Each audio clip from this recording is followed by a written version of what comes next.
Among the tales hidden in the rich histories of the Alchemical Institute, Hub City's Technical University hides one of the more disastrous incidents in their recent history.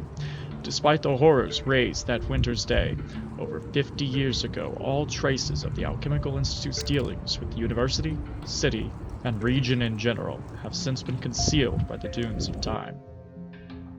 Here, in the College of Chemical Engineering, lies a neighborhood of fortified windows, neatly concealing a goetic Chernobyl.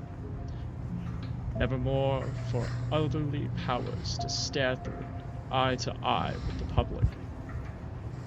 Though the outbreak may have ended, and the incursion contained, the infrastructure built to facilitate the 1959 Hub City hyperwar still remains.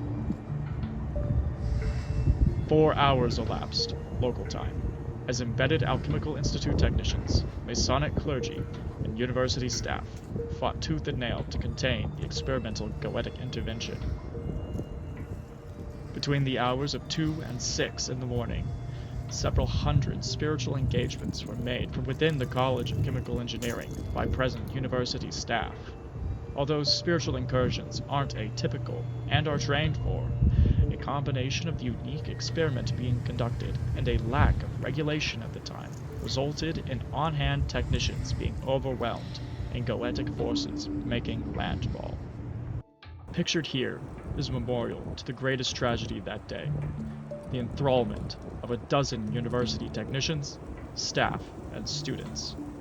At the time of the battle, the enthralled seized the building, forcing the remaining university technicians to retreat to the neighboring Academic Sciences building.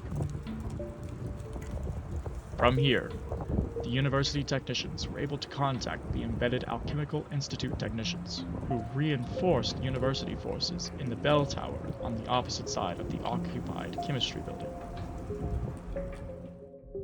Although today, this line serves as a fire lane, its true service is to memorialize the exact point at which the enthralled were fought to a standstill by the university technicians.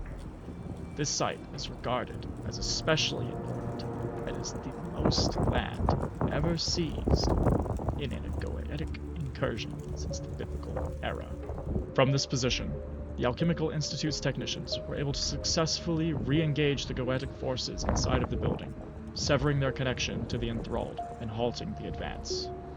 For unknown reasons, however, the originating alchemical experiment was self-sustaining and couldn't be remotely ended.